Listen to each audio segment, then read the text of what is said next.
Today's story time is with Joy. Hi, my name's Joy and I'll be reading Thank You, Fairy Joy. Last night I remember so very clear, my tooth fell out and I cried, "Oh dear!"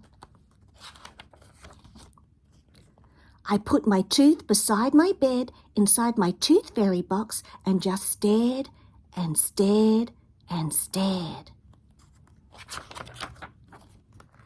I waited so long for a fairy to appear, so long that my eyes shed a few tears.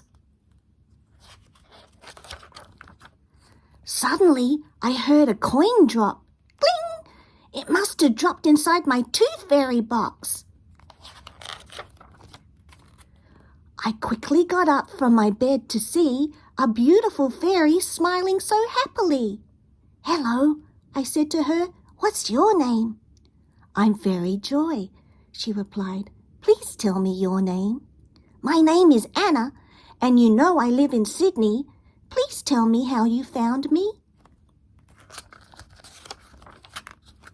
"Well, I nearly lost my way," Fairy Joy said, "but my flying friends helped me get here today. First there's the owl who lives up in the tree. He's the one who called me. I heard him shout, 'Ooh, ooh, ooh, Anna's tooth has fallen out.' He then gave me your address, so I got out of my nightie and put on my fairy dress. I flew out the door so very fast that I dropped the address and heard a kookaburra laugh. Wow, wow, wow. I don't know why he was laughing at me, so I smiled back and bumped into a bee. "Ouch!"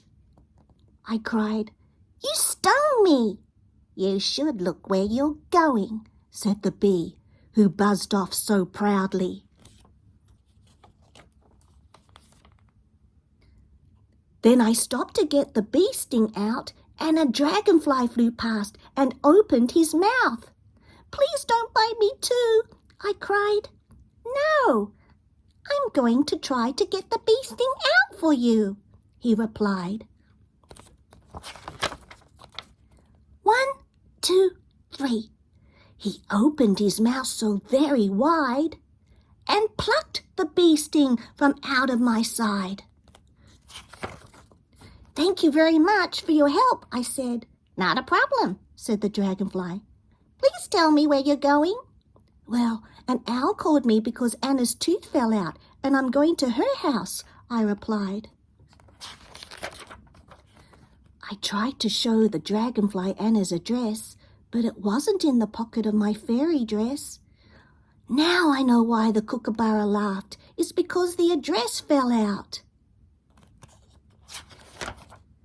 Suddenly, a beautiful butterfly came down, who was listening to us talk without making a sound.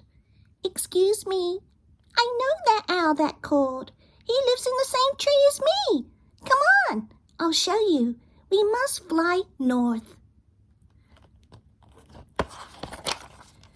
Together we flew to where the owl lived, past the opera house and over the harbour bridge.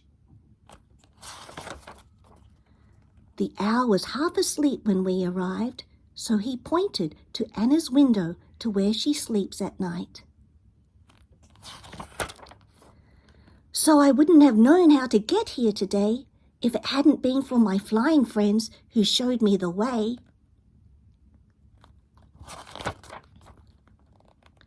Thank you, Fairy Joy, for your secret I'll keep.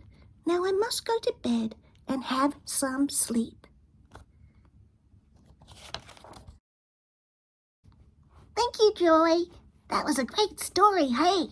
You can catch us on joy.net.au or our Facebook pages, facebook.com/fairyjoy or facebook.com/the Wong Side of Life. Catch us in the animation. Bye!